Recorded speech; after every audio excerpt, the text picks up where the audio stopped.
جب آسمان پھٹ جائے گا اور جب تارے جھڑ پڑیں گے اور جب سمندر ابل پڑیں گے اور جب قبریں اکھیڑ دی جائیں گی، تب ہر شخص معلوم کر لے گا کہ اس نے آگے کیا بھیجا تھا اور پیچھے کیا چھوڑا۔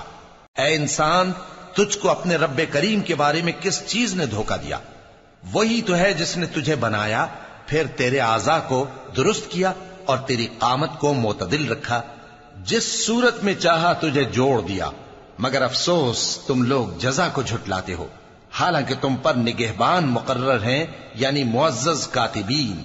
جو کچھ تم کرتے ہو وہ اسے جانتے ہیں۔ بے شک نیکوکار نعمتوں کی بہشت میں ہوں گے اور بدکردار دوزخ میں، یعنی جزا کے دن اس میں داخل ہوں گے اور اس سے چھپ نہیں سکیں گے۔ اور تمہیں کیا معلوم کہ جزا کا دن کیسا ہے؟ پھر تمہیں کیا معلوم کہ جزا کا دن کیسا ہے؟ جس روز کوئی کسی کے کچھ